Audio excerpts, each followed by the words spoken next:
이스라엘 백성들이 출애굽한 뒤에 3개월 뒤에 시내산에 도착하게 되었습니다.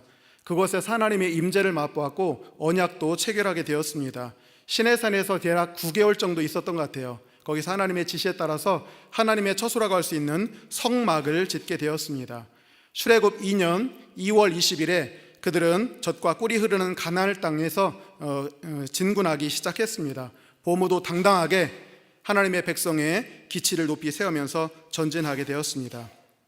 그런데 하나님의 백성의 그는 진군이라 할지라도 결코 그 길이 무사태평이 아니었습니다. 백성의 내부로부터 큰 문제가 터져 나왔습니다.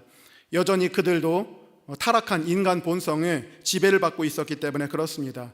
육신의 정욕, 안목의 정욕, 이생의 자랑과 같은 것들이 우리 마음속에, 그들의 마음속에 끊임없이 욕심과 탐심을 불어넣었기 때문에 그렇습니다. 이런 것들이 그들의 발목을 종종 붙잡곤 했었습니다.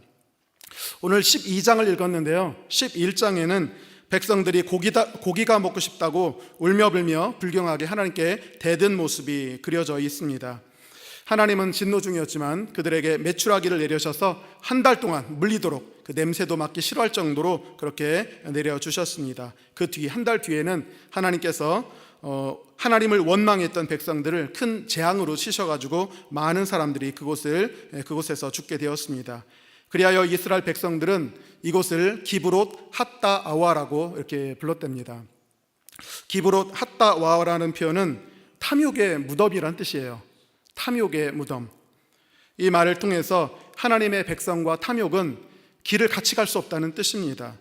탐욕을 품지 말아야 되고요, 탐욕은 결국 우상 숭배이기 때문에 그렇습니다. 탐욕의 결과는 죽음으로 귀착될 뿐입니다. 우리 인생 순례길을 걷고 있습니다. 인생의 광야길을 걷고 있는데 하나님의 자녀들은 탐욕과 욕심을 묻어버려야 된다는 것입니다. 우리가 하나님 앞에 서는 날 과연 무엇을 갖고 가겠습니까? 덕지덕지 붙어있는 욕심과 탐욕 갖고 가는 사람도 분명히 있을 것입니다. 그런데 우리 인생길을 통해서, 인생 광야길을 통해서 이런 욕심과 탐욕을 하나 둘씩 버리고 오직 가벼운 마음으로, 가벼운 몸으로 하나님 앞에 서는 것이 우리의 신앙생활의 목적이 아닌가 생각이 됩니다. 그래야 하나님 앞에 서는 날 점도 없고 흠도 없이 거룩하고 성결해야 될 것입니다. 그래서 우리 신앙생활의 본질은 한 걸음 한 걸음 나가면서 우리가 갖고 있었던 우리 내면의 욕심과 탐욕을 하나씩 둘씩 이 땅 가운데, 이 광야 가운데 묻어버리는 것을 믿으시기 바랍니다. 오늘 민수기 12장은 기브롯 핫다아와를 출발한 백성이 하소롯에 도착했을 때 벌어진 일입니다. 이스라엘 백성 최초의 내부에서 권력투쟁이 벌어졌습니다. 권력 암투라고 할 수가 있는 것이죠. 권력 추구 현상은 인간 세상에서 떼놓고 생각할 수는 없는 문제입니다. 한국인은 3명만 모이면 고도리를 친다고 하죠. 근데 원래는 사람이 셋만 모이면 거기서는 정치가 시작되게 됩니다. 대표를 뽑게 돼 있고요, 부하도 생기게 되는 것입니다. 원래 인간은 정치적인 동물이기 때문에 그렇습니다. 그래서 권력 추구 현상은 인간이 존재하는 모든 곳에서 사실 필연적이다라고 그렇게 할 수가 있는 것입니다.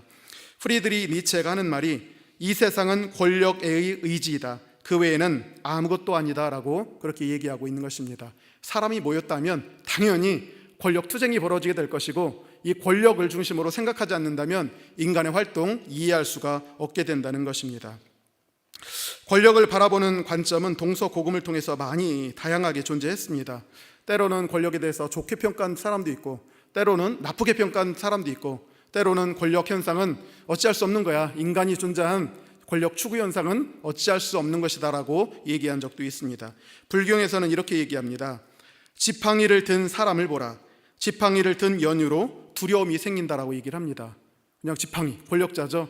권력이 있다는 그 자체가 두려움을 준다는 얘기예요. 그냥 얼마나 많은 사람들이 권력에 목말라겠습니까?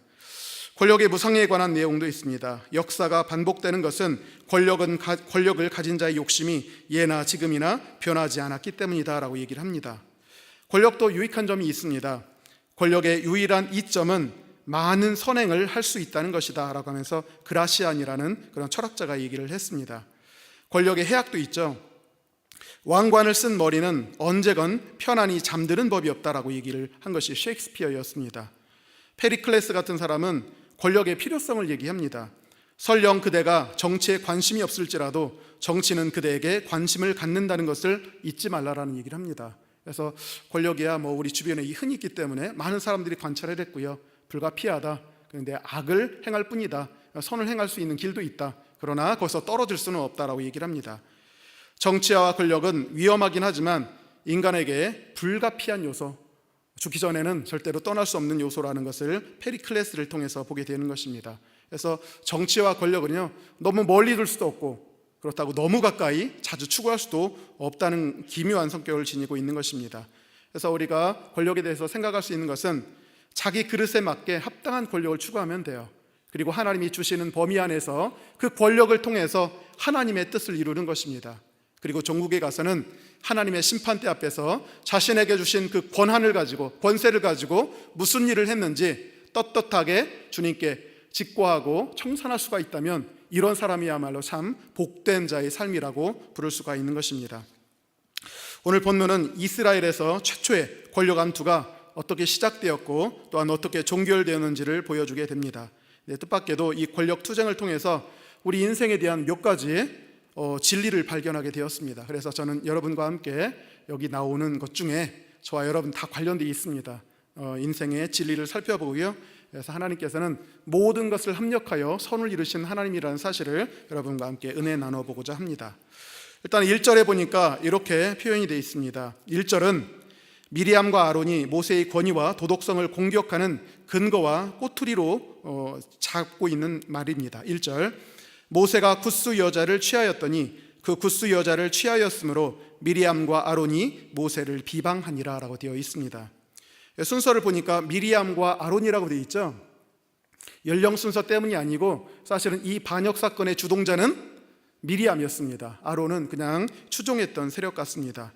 근데 사실은 뭐 가정 문제를 하려고 했던 건 아니에요. 그것은 어디까지나 대의 명분이었을 뿐이고 실제적인 것은 2절이었죠. 그래서 우리도 하나님과 얘기를 했는데 왜 권력은 모세만 독점하느냐, 진짜 하고 싶었던 얘기는 2절에 나오는데 1절 가지고 이제 시작하게 된 것이라고 할 수가 있는 것입니다. 모세가 독점하고 있다고 생각되는 최고의 영적 리더십을 그들도 나누기를 원했던 모양이에요. 그러나 직접적으로 얘기하기가 뭐하니까 1절부터 얘기를 합니다. 굿수 여자를 취하였으므로 그것 때문에 비방하기 시작했다고 얘기를 하는 것입니다. 인간은 이처럼요, 참 대의 명분을 참 잘 세우는 그런 존재 같습니다. 그러나 우리는 구실과 또한 그 동기를 구별할 필요가 있는 것 같습니다. 오전 설교에서도 그러셨죠? 우리 기도에 콘텐트가 있고 인텐트가 있는데 그것의 내용과 동기가 더 중요하다고 얘기를 하지 않았습니까? 구실이 뭐를 붙이든 간에 그 사람 하는 말에 그 동기를 살펴보는 것이 더 중요할 것 같습니다. 여하튼 뭐 그 동기가 어쨌든 표면적으로 나타난 것은 왜 그 여자와 결혼했느냐, 이렇게 가정사, 결혼사를 가지고 물고 늘어지고 있습니다. 모세는 안타깝게도 그들이 제기하는 이에 제대로 대응할 수 없는 처지인 것 같았습니다. 물론 온유함이 지면의 모든 사람보다 더 탁월했기 때문에 아마 참았을 것이다 라고 할 수도 있겠지만 모세의 결혼과 가정생활에는 어떤 문제 요소가 있었던 것은 분명한 것 같습니다. 여기 보니까 굿수 여자라고 되어 있는데요, 모세가 취한 굿수 여자가 누구일까요? 여기에 대해서는 세 가지 정도 이론이 있습니다. 첫 번째는요, 새 장가설이라고 해서 모세가 그의 아내 십보라가 광야에서 죽자 새 장가를 들었다는 새 장가설이 있습니다. 제가 예수님 영접하고 나서 이제 신학대학교를 간다고 하면서 이제 성경을 열심히 읽으면서 암기를 해야 되는데 유대인 이름 이오기가 쉽지 않잖아요. 그런데 이게 처음에 출애굽기 나오면서 십보라라는 이름을 보게 되었어요. 잘 안 이어지더라고요. 그래서 이것을 어떻게 외울까 하다가 그 당시 여자 연예인 중에 금보라라는 여자가 있었습니다. 그래서 제가 십보라, 그러니까 쉽게 외우려고 금보라라고 하자 이렇게 했거든요. 근데 사실 금보라 잘 몰라요. 오다 가다 그냥 이름만 들어서 알고 있던 정도였어요. 근데 시간이 지나다 보니까 모세 아내가 십보라였는지 금보라였는지 헷갈리더라고요. 그러니까 명확하게 외울 때는요, 뭔가 하나는 확실해야 됩니다. 그렇지 않으면 금보라라고 쓰게 되거든요. 근데 모세 아내 이름 뭐라고요? 십보라입니다. 금보라가 아니에요. 십보라의 어원을 찾아보니까 십보라, 치보라라고 되어 있는데 작은 새라는 뜻이에요. 그의 아버지가 너는 나의 작은 종달새야 이렇게 하면서 져준 이름이 십보라라고 되어 있는 것이 아닌가 생각이 돼요. 십보라는 이방 여인이며 또 이방 종교의 제사장인 이드로의 딸이었습니다. 자, 십보라가 광야 생활 중에 죽었다. 그래서 모세가 새 장가를 들었다. 뭐 하등 문제가 될 건 없는 것 같아요. 배우자가 죽으면 결혼의 언약에서 해방돼서 자유롭게 되기 때문에 결혼한다 할지라도 죄를 짓는 것이 아니다라고 얘기를 하고 있는 것입니다. 그런데 문제는 재혼을 하긴 하는데 왜 하필 에디오피아 여인, 구스 여인, 에디오피아 여인 왜 흑인과 결혼하느냐, 뭐 이걸 가지고 공격했다는 뜻이죠. 왜 순혈도 아닌데 흑인 여성을 맞아서 결혼하느냐라고 하는 것이 새 장가설에서 하는 얘기입니다. 제가 여러분의 여성분들에게 들었습니다. 모세의 새 장가설을 굉장히 불쾌하게 여기더라고요. 불쾌하게 여깁니다. 왜냐하면 어이구 남자들은 다 똑같네, 모세도 똑같다, 그냥 젊으나 늙으나 다 여자 좋아해가지고 라고 하는 그런 비방의 소리를 제가 들어본 적이 있습니다.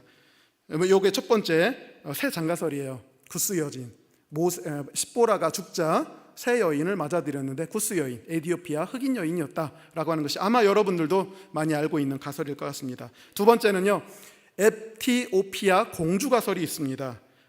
요세푸스가 얘기했는데요, 그 구스 여인은 그냥 평범한 여자가 아니라 에티오피아의 공주였다라고 얘기를 합니다. 왜냐하면 당시에 최고의 최강국이었던 애굽을 격파한 여호와의 권능, 그리고 그의 사자 모세의 위강이 두드러지게 하기 위해서는 평범한 여자는 안 된다. 그래서 공주급은 돼야 격이 맞지 라고 하면서 아마 요세푸스가 에티오피아 공주설을 제기한 모양입니다. 근데 저는 이 두 가지를 보면서 이 두 가지는 아닌 것 같다고 생각이 돼요. 왜냐하면 별로 합당치 않아 보입니다. 첫 번째, 모세의 나이가 최소 80이죠 40년 사역할 때 80입니다 모세가 80살도 넘었는데 과연 십보라가 죽었다고 해서 새 장가를 들었을까라는 생각을 하게 됩니다. 물론 그가 죽을 때 120살에 눈이 흐려지지 않았고 기력이 쇠해지지 않은 정력가였다는 것은 드러나고 있는 사실입니다. 그러나 과연 그가 십보라 사후에 광야에서 결혼을 했을까 의문이 되기도 합니다. 모세가 쓴 것이 시편 90편인데요 시편 90편 10절에서 모세가 이런 얘기를 합니다. 우리의 연수가 70이요 강변하면 80일지라도 그 연수의 자랑은 수고와 슬픔뿐이요 신속히 가니 우리가 날아가나이다 라고 그렇게 되어 있습니다. 그의 나이가 지금 80이 넘었기 때문에 그의 생각으로도 그럴 거예요. 이제 인생 다 살았다, 내년에 죽는다 할지라도 이상할 것이 하나도 없다라고 생각하는데 어떻게 결혼하겠습니까? 물론 개중엔 또 그럴 거예요. 나이는 숫자에 불과해. 내 나이가 어때서 결혼하기 딱 좋구만, 뭐 이렇게 생각할 수도 있겠지만 그 당시 사람으로서는 이런 생각 갖기가 힘들 것 같아요. 그래서 노년에 자기 아내가 죽었는데 새 장가 들었다, 조금 의아하게 생각됩니다. 둘째는요, 아닐 것 같다는 생각이 하나님의 계시를 받고 그 계시를 바탕으로 신명기를 쓴 자가 바로 모세라는 점입니다. 신명기에는 너희들이 가나안 땅에 들어가거든 그 7민족을 전부 다 진멸하고 또 남아있는 민족들과 절대로 언약도 체결하지 말고 결혼도 하지 말라고 해요. 왜냐하면 이방인과 아들과 딸을 주고받게 된다면 틀림없이 우상숭배, 울무에 걸리게 되기 때문에라고 얘기를 합니다. 하나님의 계시를 받고 백성들에게 가르치는 모세가 과연 이방 여인과 광야에서 결혼했겠습니까? 그리고 이것은요, 자충수를 두는 일이에요. 자기가 당장에 하나님의 말씀을 받아서 선포를 해야 되는데 자기가 어기는 현상이 아니겠습니까? 그러니까 이것은 아마 거의 있을 수 없는 것이고 여호와의 종으로서 하나님의 집에서 충성스러웠다는 모세에게도 별로 합당치 않은 것 같습니다. 세 번째, 아닌 이유는요, 하나님의 연단과 훈련을 받고 준비된 그릇인 모세의 믿음은 지상적이고 육신적인 이런 영역을 벌써 진즉에 벗어났을 거라고 생각됩니다. 히브리서 11장 믿음의 장에 보니까 모세에 대해서 이렇게 얘기를 합니다. 믿음으로 모세는 장성하여 바로의 공주의 아들이라 칭함받기를 거절하고 도리어 하나님의 백성과 함께 고난받기를 잠시 죄악의 낙을 누리는 것보다 더 좋아하고 그리스도를 위하여 받는 수모를 애굽의 모든 보화보다 더 큰 재물로 여겼으니 이는 상 주심을 바라봄이라 라고 되어 있습니다. 히브리서 영감받은 자가 과거를 돌아보면서 모세의 믿음을 봤더니요, 모든 것들 다 버리고요, 오직 그리스도, 오직 하나님을 바라보면서 몽땅 다 버리면서 고난의 길을 갔다고 얘기를 합니다. 이런 믿음 상태에 있는 모세를 보건대 율법을 깨뜨리면서 그 정욕을 따라서 결혼하지는 않았을 것이고 특히 이방인과 결혼하지는 않았을 것이고 자기의 영광과 존귀를 드높인다 해서 에디오피아 공주와 결혼했다. 이것도 사실은 믿을 수가 없는 것 같습니다. 또 믿을 수 없는 것이요, 후세의 사람들은 앞서간 위인들, 신앙의 영웅들을 영웅화 작업시키고 신격화 작업하는 경우가 너무 많기 때문에 그렇습니다. 앞에서 얘기했죠. 요세푸스가 에디오피아 공주와 결혼했다는 얘기를 하지만 사실은 이렇게 후대의 사람들이 앞에 있던 사람들을 높이려고 하는 그런 충동에서 비롯된 것일 가능성이 있습니다. 아마도 요세푸스는 모사모가 아니었을까 생각이 돼요.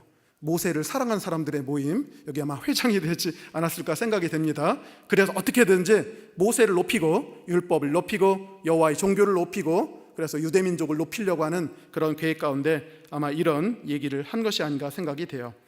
하지만 이 모든 것은 모세 자신이 원했던 것 같지도 않습니다. 오히려 모세를 이런 방식으로 높이는 것은요, 모세에게 누가 되고 모세가 전해받은 하나님의 계시의 그 진리성을 오류에 빠지게 만들 위험성이 높기 때문에 그렇습니다. 그래서 저는 이 두 가지 견해는 안 맞는 것 같습니다. 십보라 사후에 세가장가들 대 이방 여인과 결혼했다, 에디오피아 공주를 데려왔다라고 하는 것은 맞지 않을 것 같다는 생각이 듭니다. 세 번째 이론은요, 가설은 여기서 말하는 구스 여인이 다름 아니라 조강지처였던 십보라라는 가설이 있습니다. 왜 그렇게 되는가? 사실은 우리가 잘 읽으셔야 돼요.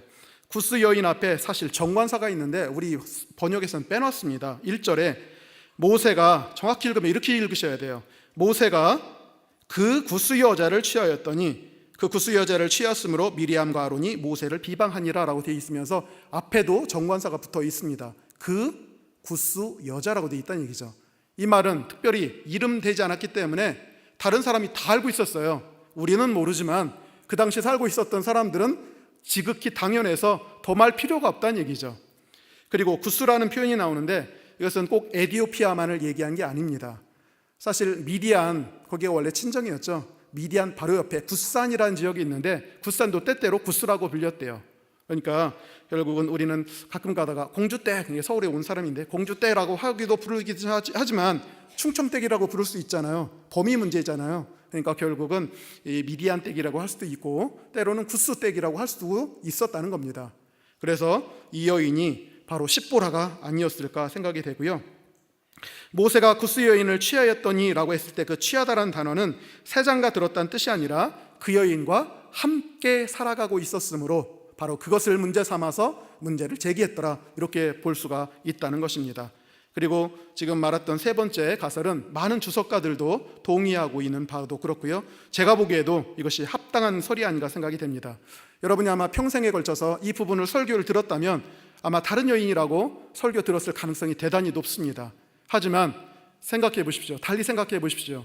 그렇다면 제가 지금 얘기했던 세 번째 이 가설도 상당히 타당성이 있을 것입니다. 그리고 선입견을 버리시고 만약에 이 여인이 평생을 함께 살아왔던 반려자요 조광지처연 십보라일 가능성도 높다고 생각해 볼 수가 있습니다. 저는 그래서 이 세 번째 가설을 중심으로 그렇게 된다면 어떻게 일이 벌어지는 것인가, 정황이 어떻게 되는 것인가 다시 한번 평가해 보도록 하겠습니다. 만약 이 구스 여인이 십보라라면 상황은 이렇게 될 것입니다. 미리암과 아론은 권력 투쟁을 위해서 피도 눈물도 없이 혈족 간의 사랑과 애정도 없이 모세를 공격한 것이 되는 것입니다. 원래 권력 앞에서는 아버지 아들 없습니다. 나눌 수 없어요. 형과 동생도 나눌 수 없습니다. 미리암과 아론은 권력 투쟁을 위해서 모세의 아픈 과거사, 가정사, 이것을 지금 끄집어내고 있는 것입니다. 모세의 평생 반려자였던 십보라의 자격과 혈통 문제, 나아가 두 아들의 그 자격까지도 지금 문제 삼고 있는 것입니다. 자기들에게도 제수씨 되는 거 아니겠습니까? 그런데 지금 권력 투쟁이 일어나니까 지금까지는 고요했어요. 그러다 갑자기 제수씨를 공격하는 모습입니다. 그렇게 캐캐먹은 혈통 문제를 꺼내들어서 모세의 리더십을 흔들고 그를 헐뜯음으로 말미암아 결국은 권력을 가져오려고 하는 모습을 우리가 확인해 보게 되는 것입니다.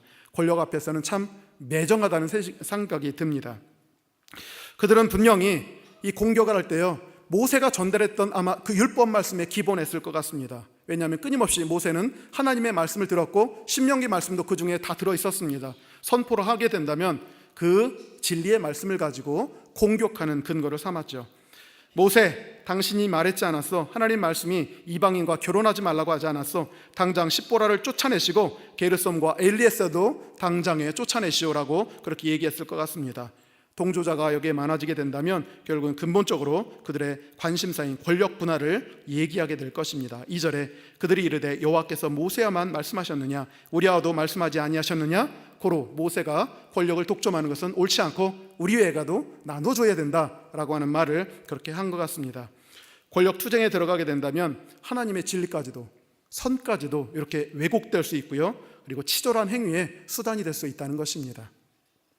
모세는 그래서 당혹스러울 수밖에 없겠죠. 그는 참을 수밖에 없었던 것 같아요. 그래서 모세의 온유함이 지면에 있던 어떤 사람보다 더 승하더라, 더하더라라는 표현이 여기 나온 것은 모세가 유구무원이었던 것 같아요. 물론 본성 자체가 워낙 온유했기 때문에 화를 낼 수 있는 상황이었지만 화를 자제한다는 뜻도 있을 수가 있습니다. 그러나 모세는 또 유구무원이에요. 그럴 수 없는 사상입니다. 사실입니다. 현재의 상황이 난처한 상황 가운데 빠져 있기 때문에 그렇습니다. 자, 지금 이렇게 보니까요, 해석이 달라지니까 완전히 여러분이 알고 있던 게 뒤집어지게 될 것입니다. 그래서 그동안 저도 그렇게 생각했습니다. 모세가 노년에 에디오피아 흑인 여자를 아내로 맞아서 새 장가를 들었다는 것을 듣고요, 좀 분개했었을 것 같습니다. 아무래도 새 부인은 젊고 예쁜 그런 여자가 되지 않겠습니까? 80 넘은 노인이 20대의 젊은 여자하고 산다, 이렇게 되면 여러분 마음속에 말로는 하지 않겠지만 저 도둑놈이라고 하겠죠. 그런 마음이 들었었어요, 솔직히. 그런데 그 구스 여자가 그 여자가 아니고 평생의 반려자 구스 여인 바로 십보라였다, 이렇게 된다면요, 완전히 바뀝니다. 모세는 권력을 유지하고자 자기 조강지처를 버리지 않겠다는 뜻입니다. 침묵하고 있다, 온유하고 있다, 화를 내지 않고 있다, 감내하겠다는 뜻입니다. 일편단심 민들레가 되는 것입니다. 그래서 우리는 해석 방향에 따라서요, 순종파 모세가 호색한 모세가 되기도 하고요, 또는 호색한 모세가 이 순종파 모세가 될 수 있다는 얘기예요. 그래서 해석은 참 두려운 것입니다. 해석에 따라서 생명과 죽음이 갈라지고요, 천국과 지옥이 바뀝니다. 그래서 여러분 해석할 때 조심하셔야 돼요. 한 문장, 짧은 문장 가지고 그냥 일방형으로 몰아내면 모세를 또 이런 식으로 모독하는 것이 될 수도 있습니다. 저는 모세의 신실함을 믿습니다. 모세는 결코 노년에 새로운 여자를 얻은 것이 아니고 평생의 반려자인 그런 십보라를 데리고 끝까지 견인하려 할 것이고, 오히려 미리암과 아론이 이것을 들어서 공격하려 했다는 것으로 그렇게 해석하고 싶습니다. 이후에 펼쳐진 사건은 이렇게 됩니다. 이 두 사람이 모세의 아내 십보라의 혈통 문제를 제기하자 모세는 워낙 온유했기 때문에 대꾸하지 않습니다. 아니, 유구무원입니다. 실제적으로 율법상으로 자기가 잘한 게 없기 때문에 그래요. 일방적으로 당할 수밖에 없습니다. 그러자 하나님이 나타나셔서 3명을 소환한 다음에 두 사람을 꾸짖으세요. 나는 모세를 특별하게 대우는 그런 선지자인데 어찌하여 너희들이 모세의 비방하기를 두려워하지 않느냐라고 하면서 그들에게 진노하시고, 또 미리암에게는 또 문둥병, 나병을 주시고, 그래서 결국은 그들이 무릎 꿇게 되었다는 얘기예요. 그래서 아론이 모세에게 간청을 해서 모세가 간절히 기도해서 결국 누이까지 낫게 해준다는 얘기를 하게 됩니다. 그리고 나서 새롭게 길을 향해 진군하게 되었다는 얘기가 오늘 우리가 읽었던 12장의 내용 전체입니다. 저는 여기서 몇 가지 우리에게 주시는 메시지를 발견하고자 합니다. 첫 번째는요, 자기의 삶을 부정하는 것 혹은 타인의 삶을 부정하는 것은 나를 창조하신 하나님, 그를 창조하신 하나님을 부정하는 행위가 된다는 것입니다. 함부로 비난하지 마십시오. 나 자신이 되었든 타인이 되었든 타인의 인생에 대해서 비난하고 비하하지 마십시오. 그것은 하나님을 모독하는 행위가 될 것입니다. 미리암과 아론의 공격은 절대 합당하지 않았습니다. 왜냐하면 모세의 인생은, 아니 우리 모든 사람의 일생은 하나님의 손에 의해서 이끌림받고 만들어진 것이기 때문에 그렇습니다. 잠언 16장 9절에 사람이 마음으로 자기의 길을 계획할지라도 그의 걸음을 인도하시는 이는 여호와시다라고 되어 있습니다. 우리 삶에는 하나님에 의해서 무조건적으로 주어지는 영역이 있고요, 그 다음에 본인이 개척할 수 있는 영역, 분명히 두 가지가 있습니다. 어떤 것이 더 크다고 생각하십니까? 제가 생각하기에는 하나님이 각자에게 불강력적으로 주신 그런 삶의 영역이 훨씬 크게 될 것입니다. 그것이 그 삶에 분정된 몫이 좋든 나쁘든 간에 하나님이 인도하시면요, 거부할 수 없습니다. 모세의 인생 여정도 자신이 개척해서 된 일이 아니라는 것입니다.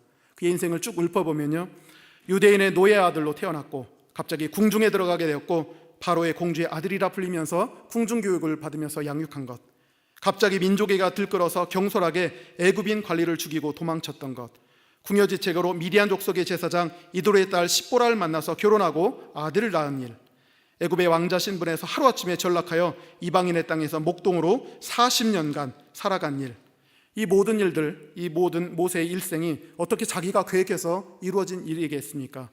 마찬가지로 우리 각자의 인생길도 하나님이 주관하시고 섭리하시고 인도하신 그 결과가 바로 우리의 모습이라는 겁니다. 아니, 바로 옆에 있는 분의 삶의 모습이라는 것입니다.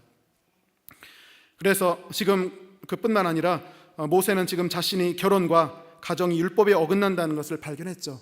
하나님께서 이렇게 인도하셨는데 뜻밖에도요, 율법이 오게 되고 타인이 공격해 보게 되면서 결국은 마음이 뜨끔했을 것 같습니다. 이방 여인과 결혼한 것도 모자라서 그 여인 집안이 이방 신을 섬기는 제사장 이도로의 가문이었던 것입니다. 하지만 어떻게 하겠습니까? 모든 것이 자신의 삶의 족적이었고 하나님의 섭리의 결과일 뿐이었습니다. 모세로서는 이방인 아내도 혼혈 자식들도 그의 삶의 일부일 뿐인 것입니다. 하나님이 주신 그의 몫이라는 것입니다. 그래서 율법이 계시된 지금 모세의 가족들은 사역자 모세에게는 원죄와 같은 것이 될 수 있습니다. 무거운 짐이에요. 그럼에도 불구하고 모세는 그의 삶과 그의 가족들의 존재를 인정하고 겸허하게 받아들일 수밖에 없습니다. 그래서 온유함 얘기가 나오는 거예요. 더 이상 말을 할 수 없습니다. 내치겠습니까? 내칠 수 없습니다. 이게 바로 그 온유함의 실체적인 내용이라고 할 수가 있는 것입니다. 우리도 때때로 우리 삶을 긍정할 필요가 있어요. 타인의 삶도 긍정해 줘야 되는 것입니다. 우리의 삶을 부정하고 비난하는 것은 하나님을 비난하고 부정하는 행위가 되는 것입니다. 삶의 길을 분정하시고 또한 그것을 인도하시는 분은 오직 하나님이시기 때문에 그렇습니다. 이런 창조신앙, 이런 섭리신앙을 지니고 있는 자라면 함부로 자기 인생이든지 타인의 인생이라든지 논단하거나 비난하지 않습니다. 그를 지으신 자, 그를 인도하시는 이를 공격하는 행위가 될 것이기 때문에 그렇습니다.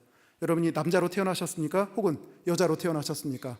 부유한 집에서 태어나셨습니까? 아니면 가난한 집에서 태어나셨습니까? 지능이 탁월하게 태어나셨습니까? 좀 떨어지게 태어나셨습니까? 기술 좋게 태어나셨습니까? 아니면 손이 굼뜨게 태어나셨습니까? 그러나 이 모든 일들은 사실 하나님께서 각자에게 하나님의 원되신 뜻과 계획 안에서 분정해 주신 삶의 몫이라는 것입니다.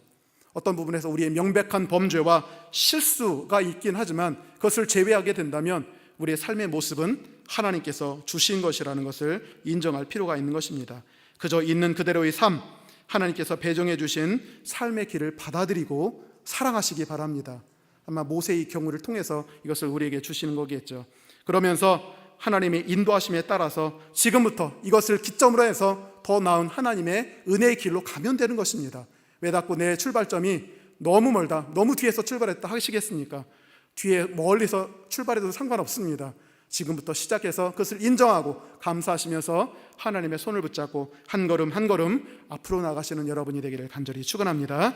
두 번째는요, 하나님의 삶의 약점들은 영적인 자양분이 된다는 사실을 저는 모세의 삶을 통해서 명백히 보게 되는 것입니다. 하나님은 모세에게 여러 가지 어려움과 약점을 주셨습니다. 그도 사도 바울처럼 눌변이었어요. 그래서 말 잘하는 그의 형을 붙여주어야 사역이 될 정도였습니다. 그리고 오늘 이 사건을 통해서 그의 가정생활에도 약점이 드러났다는 것을 알 수 있죠.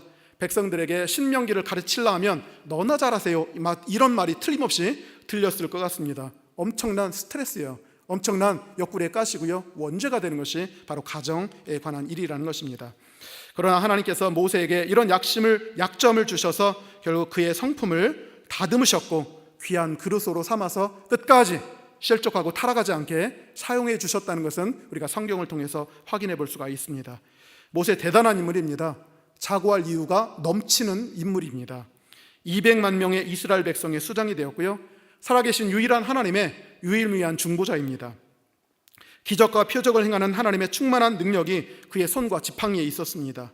하나님 꾼과 한상이 아니라 직접 얼굴 대 얼굴 대면서 얘기하셨던 자가 바로 모세였습니다.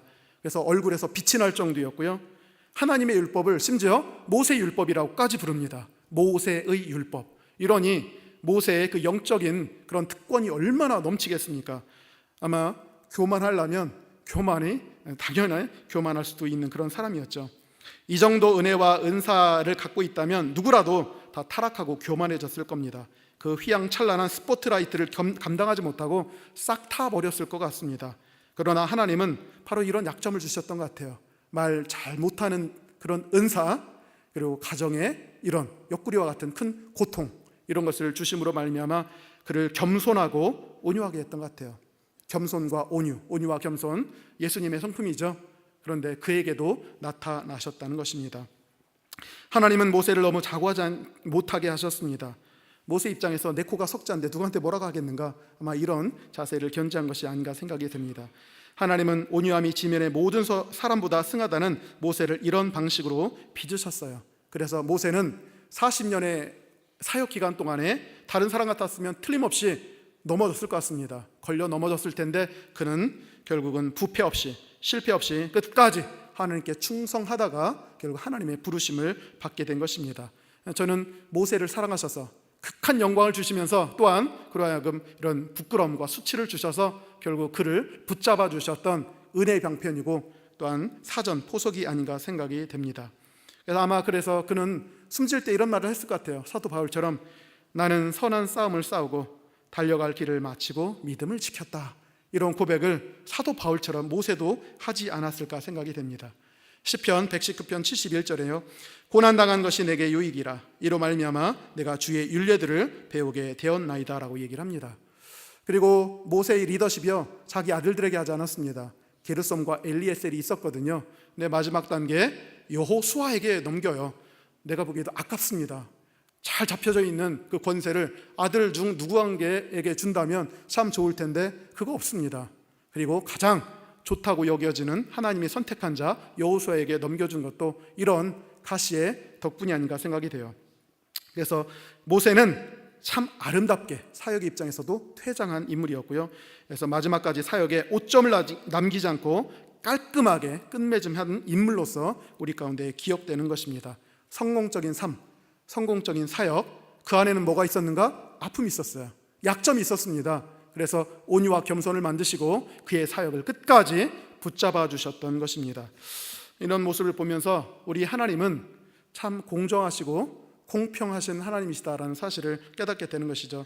하나님은 그 어떤 사람이라도요, 완벽한 자, 부족함이 전혀 없는 자, 그런 자 절대 만들지 않으십니다. 완벽하게 보이는 사람이라 할지라도 사실 숨기고 싶은 치부가 존재할 수밖에 없습니다. 자기 삶에 충만한 부분이 있으면요, 이지러지고 어그러지는 분명히 있습니다. 말을 안 해서 그럴 뿐이고요, 다 그렇게 되어 있는 것입니다. 하나님은 이렇게 우리 각자에게 섭리하실 때 균형을 이루도록 섭리해 주시는 것입니다. 부족하면 채워주시고 넘치시면 그것을 깎아내리셔서 결국은 균등하게 만들어 주신다는 것입니다. 때로는 하나님께서 우리에게 큰 것을 주실 때 또한 아픔을 주심으로 말미암아 이것도 역시 잘 규정을 맞추게 해 주신다는 것입니다. 모세도 그렇죠. 이전에는 모세가 나도 모세와 같은 인물 되었으면 좋겠다라고 했는데 마냥 행복한 것만은 아니었습니다. 그래도 큰 아픔이 있었다는 사실, 하나님이 그것을 만드셨다는 것입니다. 삼성가, 그룹 삼성, 가문하면 부럽죠. 10수조 원의 한국 경제를 좌지우지하고 베트남의 경제를 쥐고 있는 그런 가문. 그래서 현세적이고 물질적으로 보면 삼성가는 참 축복받은 가정입니다. 근데 그 가정 가운데서도 말 못할 아픔, 다 알려졌긴 하지만 말 못한 아픔이 있다고 합니다. 삼성가에는 희귀 유전병이 있는데요, 샤르코마리투스병이라고 합니다. 샤르코마리투스병은 손과 발 쪽에 나타나는 질병인데 말초 신경이 발육이 잘 안 된대요. 그래서 나중에 이것이 이렇게 꼬부라지는 그런 현상의 질병이라고 얘기를 합니다. 마치 샴페인병을 뒤집어 놓은 것 같은 그런 현상이 벌어지는데 신체 변형 질환이라고 얘기를 합니다. 그래서 이건희 회장님 항상 누군가의 부축을 받아야 돼요. 왜냐하면 손과 발 제대로 사용하지 못합니다. 그리고 닫고 이게 손이 굽는 현상이 벌어진대요. 저 앞에 있는 신라호텔의 이부진 회장도 여성이지만 그런 현상이 나타나고 있다고 하더라고요. 추측입니다. 그리고 CJ그룹의 이재현 회장도 법정에 불려다닐 때마다 휠체어를 타고 다니거든요. 누군가는 꾀병이다라고 얘기를 했는데 그게 아니래요. 그 가문 내력이라고 합니다. 그래서 유전병이 있기 때문에, 그래서 이 희귀 질병으로 삼성병원에 입원하면 치료비 대부분을 삼성에서 대준다고 하네요. 여튼 간에 우리가 보기에 참 부러울 것 없다라고 생각한 그 가정은요, 저와 여러분이 당연히 구사하고 있는 거, 손과 발 튼튼하시죠? 어디 걷는데 못 걷는 분이 있어요?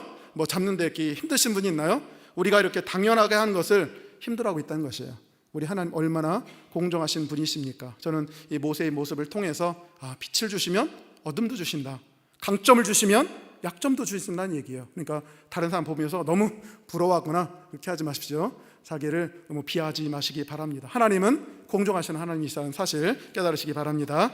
세 번째는요, 우리가 이 세상 살아갈 때 율법 대신에 그리스도의 복음을 따라야 한다는 것입니다.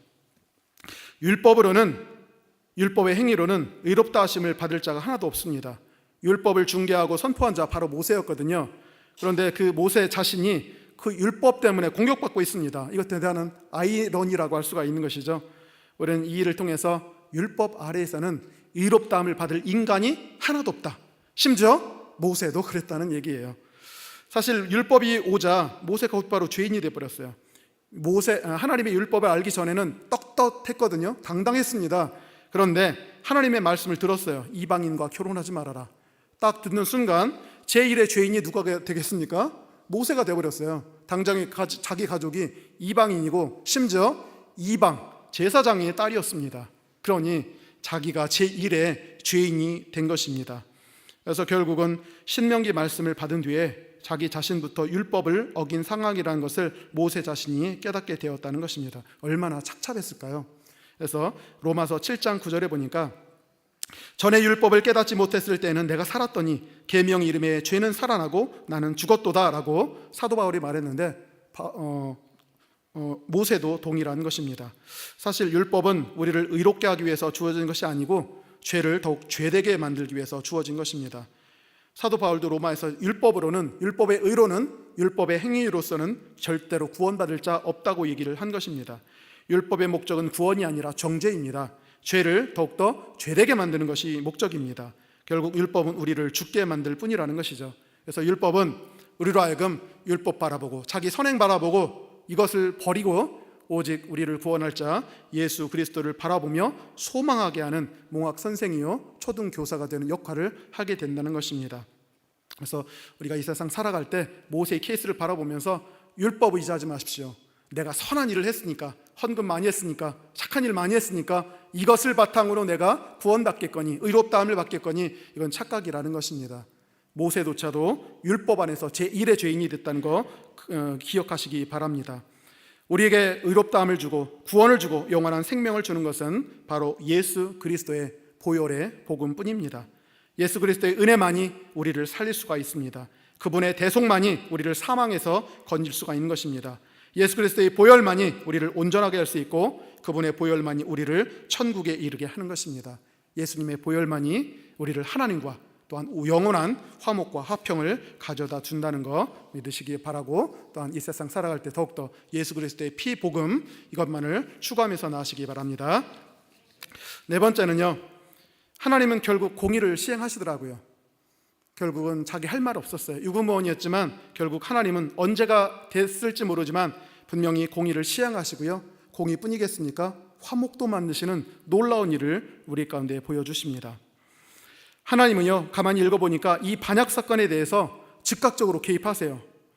4절에 보니까 여호와께서 갑자기 나타나사라고 하는 표현이 있습니다. 그래서 하나님께서 모세, 아론, 미디암 3인을 회막으로 부르시고요, 두 사람에게 꾸중하시고 결국 진노하시고 나병 걸리게 하셨습니다. 그리고 나서 결국 이 일을 정리를 하셨거든요. 그래서 저는 이 모습을 보면서 하나님은 올바름을 반드시 이루신다는 얘기예요. 언젠가는 하나님이 공의를 시행하십니다. 물론 이렇게 즉각적으로 하진 않아요. 무슨 문제가 있을 때마다, 거짓된 자와 싸울 때마다 하나님이 갑자기 나타나가지고 우리를 편들어 주시지 않습니다. 때로는 하나님이 계신가 안 계신가 이런 의구심을 품게 할 때도 많이 있습니다. 진리가 지고요, 거짓이 이기는 것처럼 보일 때도 너무 많아 보입니다. 그러나 이 본문을 통해서 하나님은 반드시 정의를 이루신다는 사실을 압축적으로 그리고 단적으로 보여주시기 위해서 아마 이 글을 쓰신 것이 아닌가 생각이 됩니다. 그래서 우리는 이 세상 살아갈 때 항상 진리대로, 선대로, 의대로 살아가시는 여러분이 되기를 바랍니다. 어둠의 세력이 아무리 강력하다 해도 빛 안에 머물러 있으셔야 돼요. 어둠이 대세라 할지라도 여러분은 소수인 빛 안에 있으셔야 된다는 것입니다. 잠시 이득이 된다고 처벌받을 가능성이 없다고 해서 악과 거짓에 빌붙어 있으시면 절대 안 된다는 것입니다. 하나님은 반드시 정의를 이루시는 하나님이시라는 것을 마음속에 깊이 명심하시기 바랍니다. 근데 하나님은 또 공의를 넘으셔요. 공의를 넘어서 이렇게 화목까지 하는 역할을 보이시더라고요. 하나님이요, 우리보다 수가 높습니다. 만약에 여기서 끝냈다면 어떻게 될까요? 여기서 하나님이 진노하셔서 아론이나 미리암을 죽게 해요. 미리암의 그 병이 더 악화돼가지고 죽게 한다. 물론 공입니다. 죄 지은 자 벌 받는 게 당연하거든요. 근데 여기서 딱 끝났다 그러면 더 이상 화목은 이루어질 수 없습니다. 왜냐하면 결국 형제 간의 화해가 이루어지지 않고요, 아론의 입장에서 모세에 대한 원망과 증오가 끝이 없을 것 같습니다. 그래서 어떻게 하는가 그랬어요. 여기 아론 보고 모세한테 가가지고 간절하게 기도하게 해라. 그의 마음을 돌려라. 그래서 그의 기도를 듣고 내가 미리암을 고쳐주겠다고 말씀하신 것 같아요. 그래서 결국은 이 아론이 가가지고 자기 동생에게 사죄를 하게 되었고, 진심으로 눈물로 사죄하게 되었고, 결국 그의 중보기도를 요청하게 됩니다. 그리고 모세가 중보기도했다는 내용을 보니까요, 참 그게 간절하게 기도했던 모습 같습니다. 13절에 모세가 여호와께 부르짖어 이르되 여호와여 원하건대 그를 고쳐주옵소서. 부르짖는다고 얘기했죠. 이것은 그냥 대충 하는 게 아니에요. 진심으로 용서가 다 된 겁니다. 마음속에 화목이 다 이루어졌기 때문에 부르짖어 기도한 것이고요, 결국은 미리암의 질병이 나았습니다. 얼마나 화목하겠습니까? 더 이상 누구의 미움과 증오가 있겠습니까? 사실 권력 다툼은요, 피를 봐야 되거든요. 그럼에도 불구하고 끝나는 모습을 보니까 공의도 이루실 뿐만 아니라 한 가족과 모든 공동체의 평안, 이게 진짜 샬롬이거든요. 샬롬을 이루셨다는 것입니다. 그래서 하나님은 공의도 이루시고 화평도 이루신다는 사실을 여기서 다시 한번 깨닫게 되는 것입니다. 욥도 그랬죠. 마지막에 새 친구들 너 방자했다. 욥이 중보기도 하면 내가 낫게 줄게 해서 마지막에 욥으로 하여금 중보기도하게 한 사실이 드러나는데, 하나님은 온전한 평화를 원하시는 분이시다. 정의를 이루시고 화평을 이루시는 사랑의 하나님이라는 사실을 우리가 받아들일 수가 있는 것입니다. 마지막으로는요, 모세의 그 시련을 통해서 이 시련을 견뎌낸 자는 더 큰 영광을 받는다는 사실을 저는 여기서 발견하게 되었습니다. 처음에 모세에게 불리하게 전개됐죠. 왜 이런 일이 모세에게 발생했을까? 참 억울하겠다라고 생각했습니다. 근데 결과가요, 뜻밖입니다. 결과는 모세의 권위가 확립이 되고요, 모세의 영광이 더 한층 올라가게 된 것입니다. 왜냐하면 만약 이 사건이 없었다, 누가 들쑤시는 과정이 없었다면요, 그냥 모세가 지도자였었다라로 끝날 것입니다. 근데 반역하게 되다 보니까 하나님 뭐라고 하세요? 이 모세는 내 온 집에서 충성했다. 내가 다른 선지자하고 대하는 태도하고 모세하고는 틀려.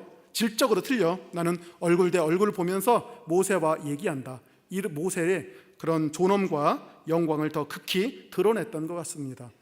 때로 이 고난이 오게 된다면요, 그냥 재수없다고 생각하지 마십시오.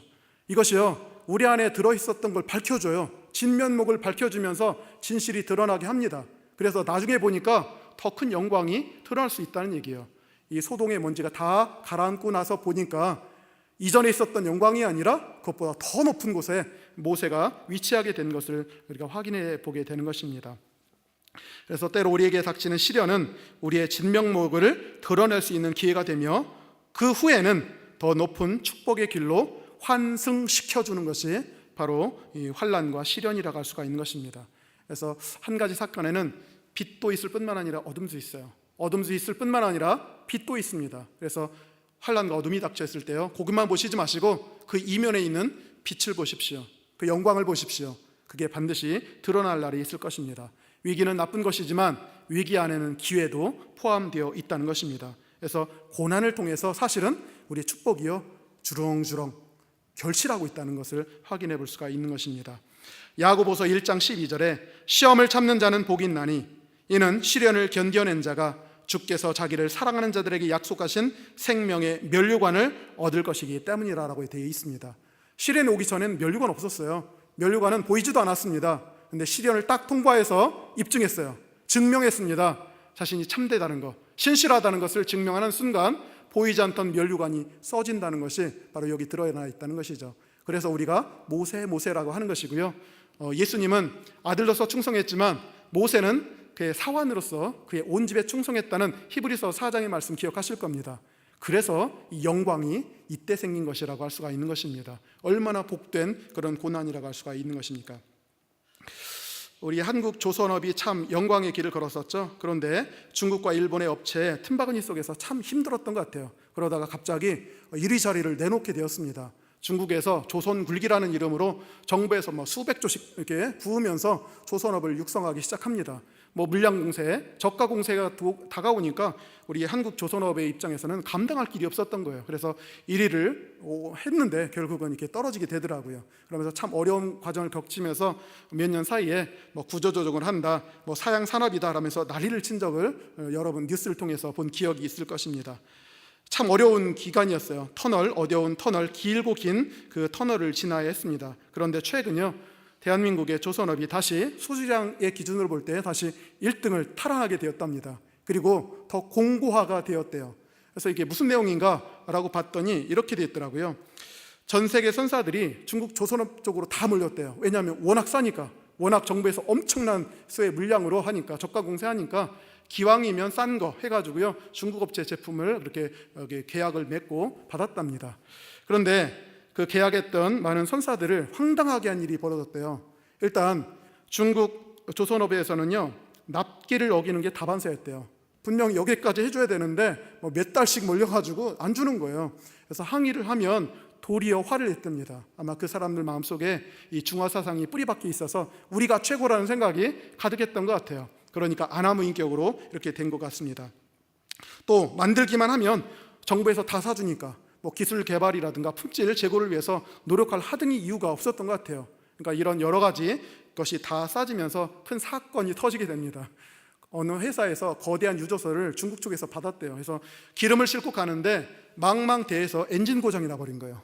그래가지고 이제 긴급히 엔지니어를 해가지고 고쳐가지고 이제 간신히 갔는데 또 고장 나는 거예요.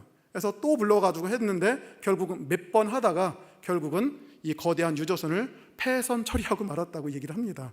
그러면서 중국 업체 조금 싸다고 할 게 아니다. 조선의 기술이라는 것은 조선업의 기술이라는 것은 하루아침에 이루어지는 것이 아니고 오랜 기간의 성실함과 모든 노력, 땀과 피가 결합이 되어야만 비로소 이루어질 수 있다는 사실을 그때 깨닫게 된 것 같아요. 그쪽에서 제대로 정량을 넣어가지고 철근이라든가 넣겠습니까?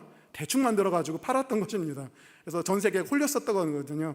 그래서 그 홀린 기간 동안에는 조선업에 참 죽을 기간이었어요. 참 어려운 터널 기간이었는데 그게 드러나게 된 것입니다. 그러면서 모든 업체들이 조금 비싸다 하더라도 안정적이고 기술적으로 탁월한 한국배를 사자해가지고요, 조선업의 그 수주량으로 다시 한국으로 엄청나게 들어오게 된대요. 더 이상 중국은 이제 경쟁 상대가 되지 못할 정도로 이렇게 큰 일이 벌어지고 있다고 얘기를 합니다.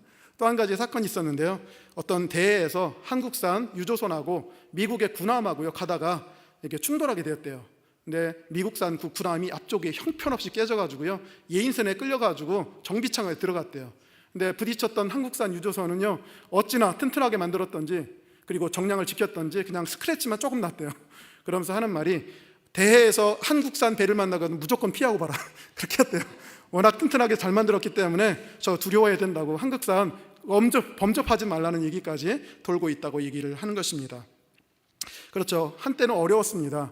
끝까지 성실함과 정직함을 지키고 기술 개발을 위해서 투자를 했더니 결국 그 어려운 시기에 다 지나고 난 다음에 그 영광이 비로소 드러나게 돼 있다는 것입니다. 그래서 역시 배는 한국산 배가 짱, 이렇게 하는 그런 말이 이제 돌고 있다고 얘기를 합니다. 그래서 하나님께서 때로 의인과 경건한 자에게 고난과 역경을 당하게 하실 때가 있지만 그 고난의 터널을 지나고 나게 된다면 그 끝에는 광명한 태양이, 이전보다 더 밝은 광명의 태양이 우리를 비추고 있을 거라는 얘기입니다. 그래서 하나님은 우리의 진면목과 신실성을 증명하게 하시려고 하시고 그 뒤에는 큰 복을 예비하셨다는 것입니다. 우리는 어려움을 당할 때요, 증명하셔야 돼요. 여러분의 믿음이 진짜라는 거 증명하셔야 됩니다. 그럼에도 불구하고 하나님을 사랑한다, 하나님을 믿는다, 이것을 증명하셔야 됩니다. 그러면 그 다음에요, 엄청난 영광이 있을 것입니다. 그래서 하나님이 이런 식으로 한참 높은 복을 우리 가운데 예비해 주셨다는 것입니다. 오늘 말씀 마무리하도록 하겠습니다. 민수기 12장은 광야 생활을 가던 중 최초의 권력 다툼이었죠. 권력 암투가 벌어진 내용이었습니다. 권수가 한 집안 식구였죠. 그리고 모세의 약점을 취한 네거티브 전략이었습니다. 그렇지만 이 모든 소동의 먼지가 다 가라앉고 보니까 결국은 모세의 권위가 더 든든하게 확립이 되었고 더 이상 그에게 도전할 자가 없는 모습이 되었습니다. 하나님은 이와 같은 방식으로 역사하시고요, 저뿐만 아니고 바로 여러분들의 삶도 동일하게 역사하실 줄 믿으시기 바랍니다.